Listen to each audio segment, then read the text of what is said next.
Welcome to You Know What I'm Saying. This is our podcast, and I am one of the co-hosts, Ashley. And just to give you guys a little bit of an intro about me, I am a single mom living out here in the Midwest. And little fun fact, the seasons are changing, and I'm not too happy about it. Okay.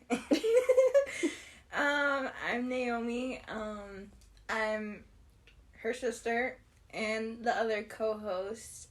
I'm 21. I'm in college, and I'm living in the Midwest as well. And I have a dog.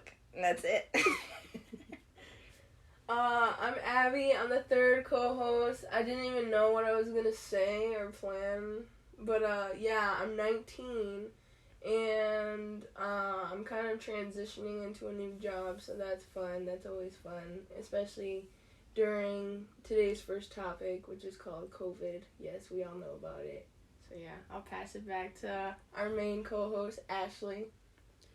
And as we're just starting out here, just want to tell you a little bit about this podcast and what you'll be tuning into every week. So we just wanted to create a fun and an exciting atmosphere for our listeners to tune in and just kind of get our point of view from life and travels and the ups and downs. Hopefully give you guys some comedic relief with some funny stories, some things that are in our top 10. And just all around have a fun time, but mostly just to educate our listeners on what's going on and give a different perspective than what you might hear in the news. And today's topic that we're going to be talking about and getting into is COVID and the COVID vaccine. So just our thoughts about how it's affected everyone the past year and a half and thoughts on the vaccine. So Abby, you can start. It was really crazy. All I remember is that, school was not a very fun time for me, and... You were in high school at the time, right? Yeah. It was my senior year, and, I'm not gonna lie, I was behind on a few things, a few classes. Your senior year? Yeah, and then I was like, alright, I gotta do something about it, but I just kind of lucked out, because COVID came, and, the teachers were just not put together, and you know what? I graduated.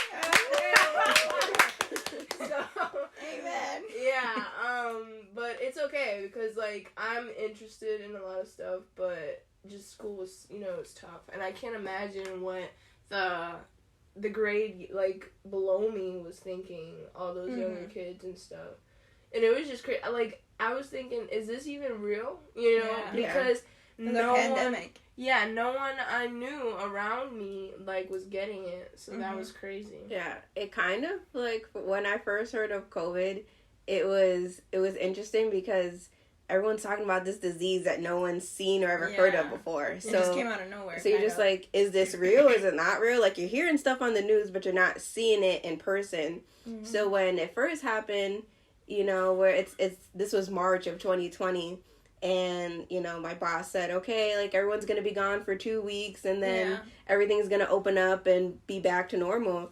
And 2 weeks came, and it was not normal. Yeah, it took us, maybe about close to 8 months to a year for things to get reopened again. And it was just kind of the most bizarre thing where you're so used to, going to work every day, going to school every day, that's the routine. And then everything comes to a halt. And then next thing you know there's no more toilet paper.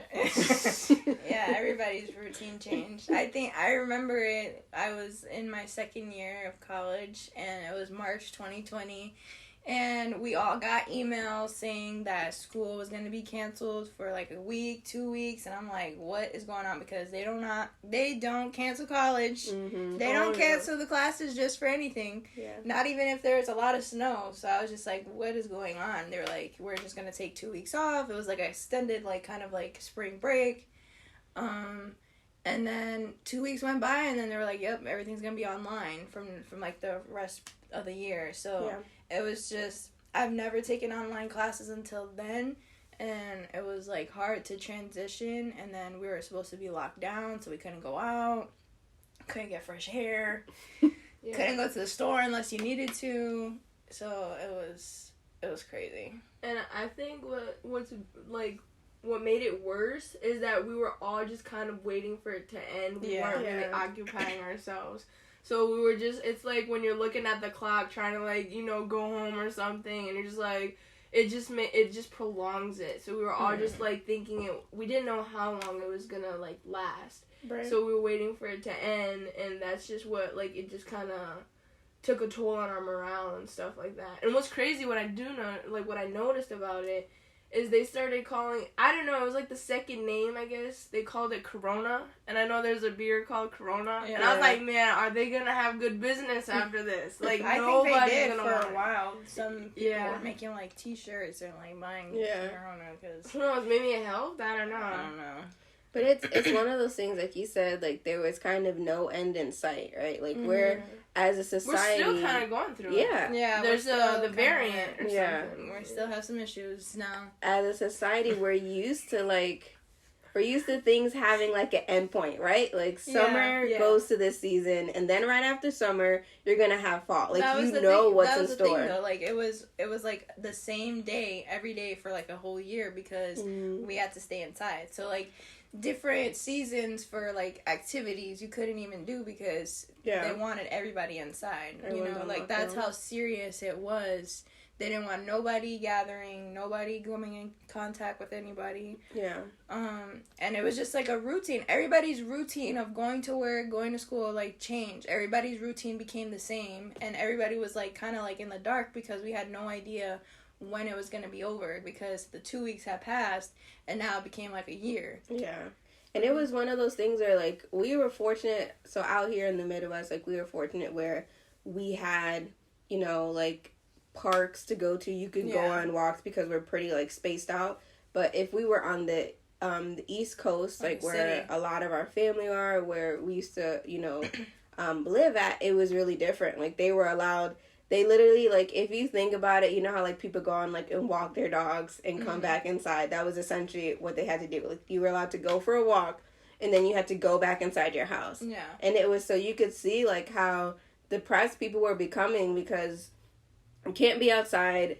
You're supposed to stay inside, but you don't want to stay inside. There's no human interaction at all. And it was just one of the most weirdest seasons ever where you're used to, like, making eye contact and being around people. And now everyone becomes, like, they're infected. Like, you don't know if they're infected, they're carrying the virus, and, you know, you wait from a distance type of thing. It was very quick for people to get paranoid. But, you know, some people kept their humor. They were treating it like the apocalypse or something. And, like, people were wearing all kinds of masks. You had the Karens who just had it, like, below their nose. And, I mean, like, media just kept going. Like, there was memes coming out and everything. It was hilarious. In the beginning of COVID, like, it wasn't that serious. People were, like, confused. They didn't know what it was. And then, like, I remember, like, going into the grocery store and you would have, like, one person wearing a mask and then, like, the other people would look at that person like, you're being weird, like, it's not that serious.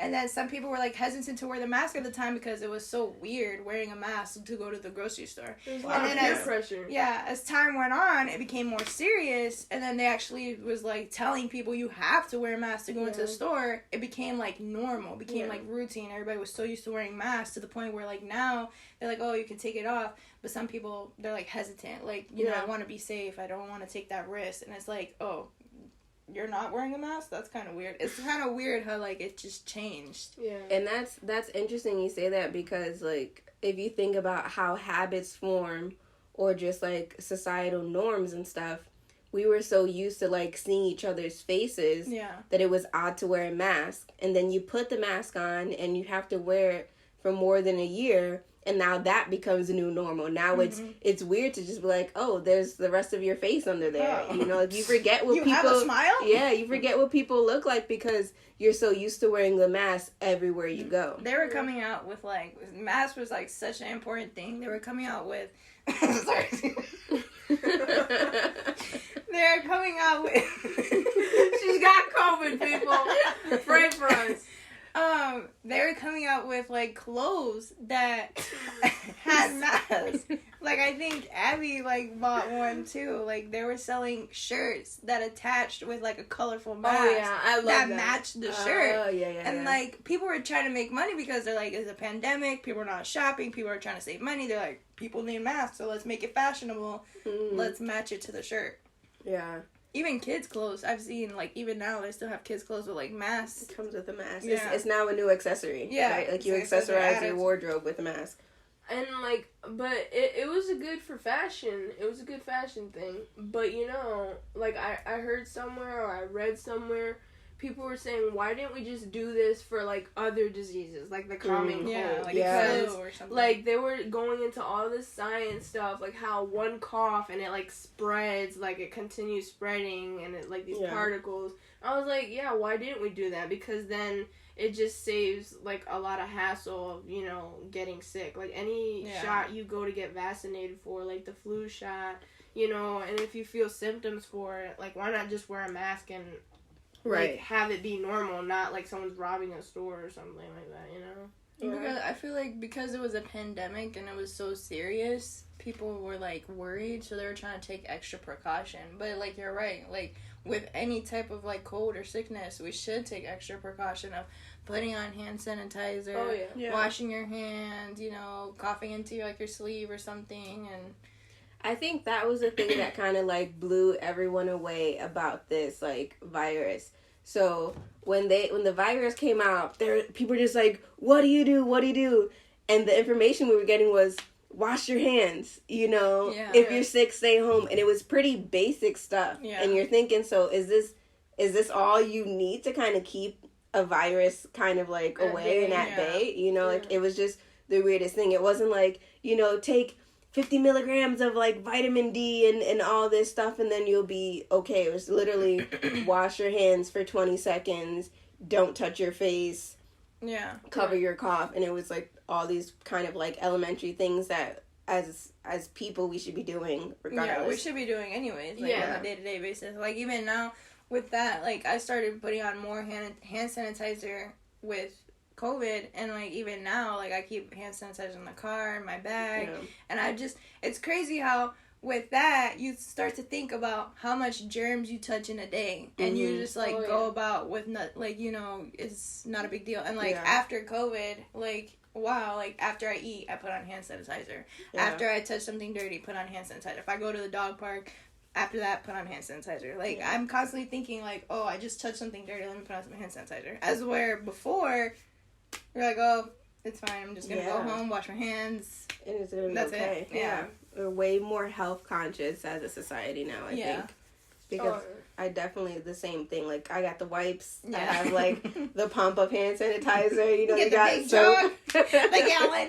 You got it, you know, you just, like, pour it on yourself as you walk outside. You walk inside. You gotta stock up on it. You know, that's, like, added to the grocery list. You're like, oh, I gotta get the hand sanitizer. It's definitely a thing now, like, as we're moving into the colder season. The sales went up in hand sanitizer, too. Like, what's the popular brands? Perel or something like that? Yeah, Perel's probably the popular. I've seen it everywhere. Like, they're going up because they know we're getting into this colder season where people tend to get sick as the weather gets colder. Yeah, that too. But what do you guys remember about the whole empty shelves, out of toilet paper? Yeah, it was like a nightmare. Yeah. People were worried that not have enough toilet paper to clean themselves. We need that, you know, we're in a pandemic, we're getting sick, but we need to clean ourselves. Yeah, we need that toilet paper. But the thing is, some people just didn't even, like, I mean, there's no way to tell how much you would use, I guess, in a day, but I mean, you can kind of estimate, you know, guesstimate. But still, I feel like people just kind of were hoarding. That's what they were saying. Yeah. And it's like, really, come on. Because there'd be, like, one person who couldn't even get one roll. Yeah. And I'm like, I don't know what you did during that time, buddy. But, you know, I think we all got through it. I think the reason for that was because it was in the beginning of the pandemic. Everyone was confused. It came out of nowhere. And we were told to stay quarantined. Like, we couldn't go outside. So people were freaking out, like, how long? Because it said 2 weeks, and then the 2 weeks passed, and they're like, it could be longer than this.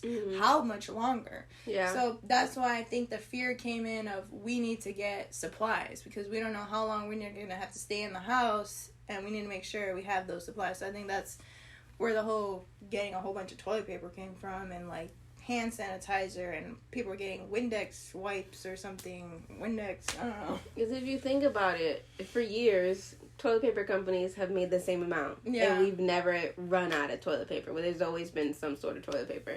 And nothing about COVID makes you use the bathroom more than you normally do. I know, that wasn't one of the symptoms. I know. So I'm like, wait, what? I guess it was just for snot, but we could have, bought tissue boxes. Yeah, so it was really interesting as you walk in stores and they're literally out of toilet paper. To the point where they would have to put signs of putting a limit because to make sure everyone got at least like one or two. I'm glad they did that because people weren't doing that. But it wasn't just toilet paper. I'm like forgetting a lot of stuff was getting like really slim pickings. Yeah, everything was getting really short down to the bottom of the barrel. People were trying to like stock up on food, like groceries. Yeah, and it made you. It almost looked like we were in the apocalypse. You know, like that's what you see in movies. Like things that there's when you saw no on more. The shelf, you know, And for some that would be exciting, but others it's just like you kind of lose your mind through it all. But like some people would have fun running through the stores and just I know I did. It didn't affect me much. I mean, like, because I'm kind of an introvert. But I'm, like, one who just, I don't mind being outside and stuff. So I love being out in nature. So, I wasn't affected too much by it. But it affected me because the people I cared about and, like, other people in society, you see how it affects them. So that's how it affected me. Like, you can't just joke around. Like, you'll ask a friend and then they'll say, like, oh, so-and-so, my family's sick or in the hospital. Yeah. And you're just like, ugh, I had a really great joke I wanted to tell you. But, so, but we got through it. I think what freaked us out was, like, all the alerts on your phone. Like, you would get the alert saying, oh, you can't go outside. Yeah. And then, like, that's never happened before, so it's like, people were getting scared of even, like, going outside, like, to be driving on the roads. Right. Like, I remember at the time driving to go see Sebastian, and I was like, I don't even want to go because I got this alert on my phone saying I can't go outside, so I don't know if they're gonna pull me over or... Oh, yeah. Like, that, like, we were constantly getting alerts on our phones, like, just saying different stuff, like, wear your mask, stay inside... like that was in the beginning. Like, and I think for other states, especially in the city, they had it even worse. Like we have the alerts of like stay inside, and you can't have any mass gatherings. Like you can't have people going to like the beach or like going to the park, like anything that was a lot amount of people.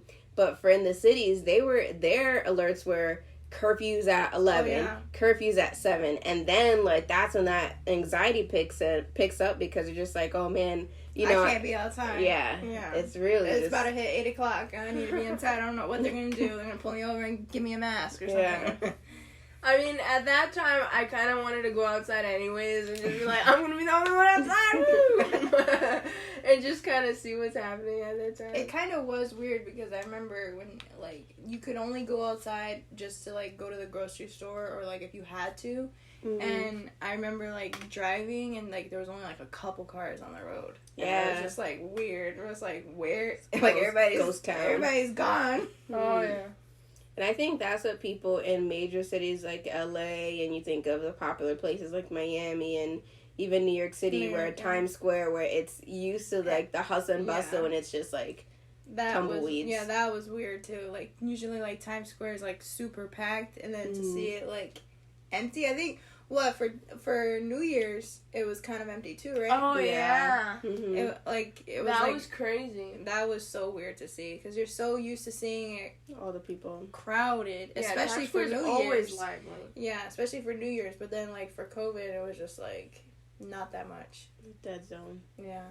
And I think I appreciate that they still did it, though. Like, they did try. Yeah, try to keep the tradition. Yeah.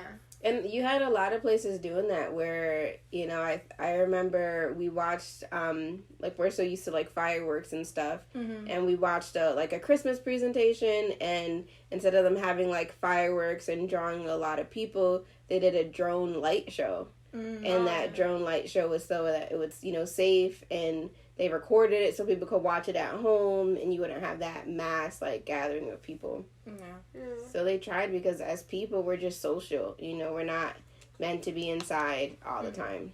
I was going to say, like, what did you guys think when COVID first happened? Like, did you think it was real or not? And then, like, how later on, when it became serious, like, with all the mandates, like, what did you think about it afterwards? I just took like a big, like, what you thought about it in the beginning, like if it was real or not, and then like towards the end. Honestly, I thought, I think a lot of us were thinking it was like some sort of conspiracy theory, or I mean, we were just, there was just a lot of brainstorming. There's just a lot of stories, rumors getting passed around. I think I only believed it because, I don't know, I should have counted, I should know, but I don't know how many family members we have. But we are a huge family, and I know there's a lot of us out there. But anyways, only one of our family members that I know of has gotten it. Yeah. And, sadly has passed, but I think up until that time, that was when it became real because... Yeah. I mean, still, it was just so hard to believe. And at this point, I still don't even know if he was really, like, our grandfather was up in age. So I was just thinking, was it even COVID or was it just, like, old age or something, So that's why it's just, like, I don't think I'll ever fully believe it, but I'm still living with, like, some appropriate precautions, and like I'm not gonna live like a pig, so I'll wash my hands, and I got the vaccination and stuff, but I don't think I'll, like, I talk about it, but I just kind of talk about it lightly, but I'll still respect anyone who's had it, or who has a family member or a friend who's gotten it and stuff, but I don't know, it's just, like, you can't see it, and it's just kind of, like, I think it was the same for me, because in the beginning, like, and the thing is, I use, like, jokes and humor to try and, I guess, deal with something, so, like, in the beginning, I was like, this is a joke, they're just trying to scare us, there's a conspiracy, like, I don't believe it, like, nobody's getting sick, I don't see anybody, anybody we know, and then I think... Not even our friends, Yeah, and then when a family member in our family got it and then passed away from it, that's when it became real to me, and I was just like, I can't joke about this anymore because it's real. Like, it happened to someone I know, and it was just kind of messed up after that. Like, I was just like, well, we just gotta deal with this now, Yeah. I think for me, like everyone else, I thought it was a big joke because... It honestly, it just came out of nowhere. Yeah. We've never been through that. Every case that we were hearing about, it was literally just on the news. So that was the only source of information. Or, like, people from other, like, countries or states that were getting it. So I think the first time around, other than our family member, really I didn't really hear too many cases. And that was on the East Coast, and we're in the Midwest. So in the Midwest, I didn't hear of any other cases. I think the second time around COVID came, that's when I started to hear people having it. But again, we have, I would say the majority of our families on the East Coast of the state. And we didn't hear any of them getting it. I don't think any of us and our family here got it. No. I would hear of, like, friends or, like, friends of friends. Yeah, like, distant friends, friends of friends. Who had it. Or, like, social media influencers. And there was a couple of scares where I thought, I could possibly have it, and got tested and all, like, negative results and everything. So it's one of those things where it's hard because COVID is such a disease that it doesn't affect everyone the same way. Yeah. Like, the way it affects older people is different from how it affects, younger people. Or and people then with asthma. Yeah, and even, like, kids. Like, it was just, like, really bizarre that there was no COVID cases with kids right until maybe, like, the second time around. Yeah. And that's the thing too. Some people were asymptomatic. Yeah, that's what I was going to talk about. That's what was scary. And, like, there was one time where I told you guys where I, like, I love food, and I could not taste it, and I was like, you know, this sausage, egg, and cheese croissant sandwich is, you know, kind of I don't taste the spice in the sausage, and I was, like, drinking my orange juice, and I did not taste it, but I think that kind of got me upset, but, you know, there was no other symptoms. I could have, honestly, I probably did. And there were some people who said they did get it, but they didn't have any symptoms, and they didn't, like, suffer from it. So I was just like, hey, you know, if I got it, and now I'm kind of developed some sort of immunity to it, that'd be great. I think that was the worst part when we found out about that, because I think when they were trying to start lifting some of the mandates, but then they were like, you can have it, but not show any symptoms. So then you're like, whoa, you're around certain people now, and you're like, you can be infected, I could have it by tomorrow. Yeah. And it was just, that was crazy, hearing about that. It was definitely something where you couldn't, again, like as a society, we like things to be written out, and we like to have a plan, and you just couldn't plan for COVID. For the most part, you just didn't know. You know. It was a shock for everybody. Really was hard to believe because a lot of it has really been unseen. Like, you know, the government and stuff, they're saying stuff like all these laws and quarantine, and, you know, the doctors are giving basic information about viruses in general and how to handle them, you know. But obviously, one, you can't see it. Some people didn't have symptoms, and a lot of people we knew didn't have it. So it's just like, I don't know. I'm gonna give them the benefit of the doubt, and I know that there's people who have died from it. I don't know how they died, you know, and I won't go into any further stuff with that because I don't want to sound like some, you know, radical or something, but, you know, it's just, I'll make the exception for this time, but if there's other stuff later on down the road where the government is saying, like, well, take our word for it, you know, and we're not getting adequate proof for it, we're not getting adequate proof and, like, seeing actual evidence of it, then, you know, that would be a problem. I don't think we should just let things go unnoticed like that. That's where, like, I totally get your hesitation because when going back we need to keep our sense of independence, but our sense of unity and communication. Well. Before COVID, you know, COVID's not the first virus the country has seen, right? Like, we had swine flu, which is the H1N1. We had the Ebola outbreak, all these different things where it was, like, full front in the media, you know, Ebola's here, swine flu is here, you know, regular flu is here, and people are, like, getting affected and dying. Right. So people go into this panic, and then, like, it dies down, and then you don't hear, like, what happened to the Ebola? Like, I guess we defeated it. Yeah, you know? I can't get it anymore. Yeah, I guess it's not a thing. And then you had those times where there was different food that had to be recalled because they were, like, poisoning people and someone died from it. Like certain brands. Yeah, and then it just like disappears. So with this, it was kind of the same thought of, well, is this the same thing? Like is this the new virus that we face as a country, and then it'll be something else in the next 3 years. And that's the thing. Like, at first I was gonna say, is this like one of the ways our government was trying to get a handle on maybe a sense of like overpopulation? But the thing is, you know, and we don't have to rely just on media. Like, I've had, like, you know, long distance friendships, and they said, like, their family members were getting it. So, like, people all across the globe were getting it. Right. And so, you know, even on the news we heard, you know, France was getting it, and they were trying to show their support for France. But that's the thing. Like, it couldn't have just been, like, the U.S. Like, it was every country, you know, allies and countries that weren't our allies. So it's like, even like where it started, I forget, what was it, like China or something? Yeah. So like even they were getting it. So it's like, I don't think this was a direct attack on anyone. It was just something that just kind of happened and had to be dealt with. So, but I feel like it was a learning experience. It's like, I think we gathered a lot of good things and bad things from it that we can, you know, take with us down the road.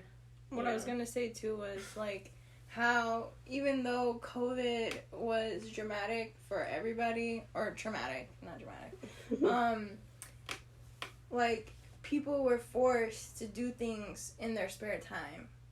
Yeah. You know, so either you had the people that were either bored and just like, I'll just be on my phone or watch TV, and then you had the other people who were like, I might as well make some good use of my time. Let me start this craft. Let me start this side hustle. Right. And it kind of like, you notice some people that, you know, they kind of started their small business or worked from home. Like, and, now was the time to do it. They finally had were getting into things. Right. They were getting into things that they kind of had interest in, but they never gave time to. You know, like a hobby, like, someone like would say like, I love to bake, but I never have time. But like during COVID, I was able to like learn how to make a wedding cake or something, you know? Yeah. I feel like you definitely saw that. I was definitely one of those people where I was just like, let me learn something new. Let me do something in this time where, you know, and it was good because you were kind of like a 24/7, 365 culture. So we're always busy. We're always doing something. And I think COVID forced everyone to slow down and to take a look at themselves and say, okay, well, what am I doing with this time here? So in that aspect, it was good because it forced people to kind of tap into those creative outlets that you normally wouldn't because you're just like in the cycle of doing things, you know?